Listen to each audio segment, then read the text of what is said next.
درنو دوستانو،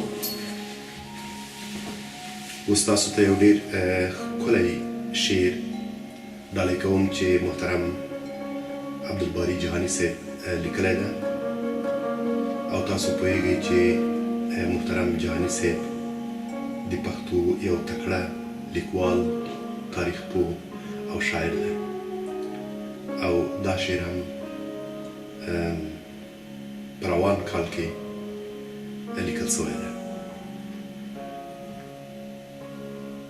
دوه ملګري پر یوه لاره روان وه، مزل اوږد وه، دواړه ستړي و ستومان وه، خو عجیب سره جلا و دا ملګري، یو بل ته یې نږدې نه وي خبرې، یو هر څه په دروغو وپیلي، په خپل ژوند کې یې رښتیا نه وه ویلي.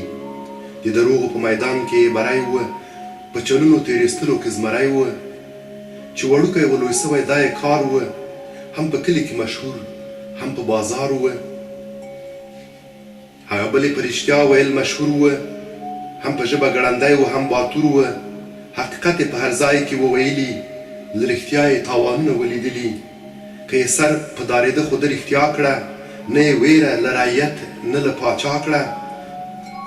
دوه ملګري و تېر سوي تر ښارونو، تر سیندونو، تر دښتونو، لویو غرونو، له نصیبه سوله پیښ پر حیوانانو، پر لښکر د پاچاهۍ د بیزوګانو لاس تړلي و بیولي، په ګوښه کې د زندان یې غورځولي.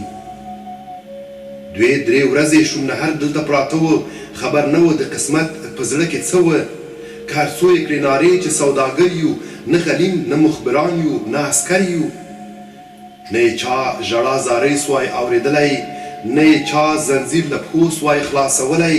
څلورمه ورځ یې بوتلل خپل پاچا ته، لاس تړلي ور وسپارل قضا ته. پاچا ناست و پر خپل تخت باندې ښاغلی، د سوغات پر بالښتۍ یې څنګ وهلی. سرې جامې د لمر وړانګو ځلولې، هر ګړی یې تنګې سترګې رپولې. دو څنګونو ته یې ناست دوه بیزوګان وه، دا له ورایه ښکارېدل چې وزیران وه. دوه قاضیان و خېټور لوی وربوزونه، ژړې سترګې نسواري ببر غوږونه. دواړو خواو ته عسکر ولاړ کتار وه، د باچا د اشارې په انتظار وه. باچا غږ پر دروغجن کړله چې وایه، زموږ په باب د څه نظر دی څه د رایه، څنګه زه یم څه لښکر څه مې قوت دی، څنګه ټینګ د بیزوګانو سلطنت دی. دروغجن ویل باچا زه د قربان سم، دلته هر څه چې زه وینم حیران سم. په جهان کې ستا په رنګ بل پاچا نسته، ساری ستا د عدالت پر دنیا نسته. پر خپل تخت باندې ډیوی چې بلیږي، په دې سرو جامو کې لال غوندې ځلیږي. ستا پوځونه زمانې دي ازمیلي، پر لښکرو د زمریو دي غوښتلي. که قاضیان که وزیران دي کېنولي، تا د عقل په میزان کې دي تللي. انسانان به کله زده دا سلطنت کړي، کشکې ستا په څېر یوه ورځ عدالت کړي.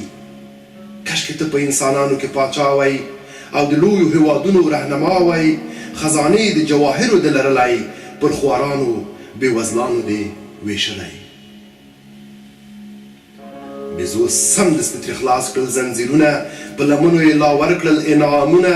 ویل پوه سومه بېشکه چې هوښیارې، ته په هر کله مېلمه د شهریارې. مخې واړه پر لوري د ملګري، ویل وایه ته هم وکړه څو خبرې. څه د رایه زما په باب څه د نظر دی، څنګه زه یمه پاچا څنګه لښکر دی. هغه وکتل ښکته بیا یې پورته، له لښکر تر وزیرانو و هر لور ته. ویل ته د بیزوګانو یې ښاغلی، ته تر ټولو بیزوګانو ښکارې ښکلی. ستا پوځونه دي هم جوړ له بیزوګانو، سم پر لارې دي تر نورو حیوانانو. نور به څه وایم همدغه د صفت دی، ته بیزو یې خدای درکړی سلطنت دی. د بیزو سترګې سوې سرې له ډېره قاره، له لړمونه یې راووته چغاره. ویل چوپ سه بې ادبه بې خبره، کشکې ته خو وچ لرګی وای یا ډبره. پرې راودانګل قاضیانو وزیرانو، ورته پام سو د افسرو د پوځیانو. په یوه ګړۍ یې مړ ټوټې ټوټې کړ، هر اندام یې لکه پرور زرې زرې کړ. چې رښتیا به یې ویل هغه په دار سو، چې رښتیا به یې ویل هغه په دار سو، دروغجن بیرته د خپل سفر په لار سو. په هر ځای کې چې قدرت او سلطنت دی، پکې ټینګ د بیزوګانو عدالت.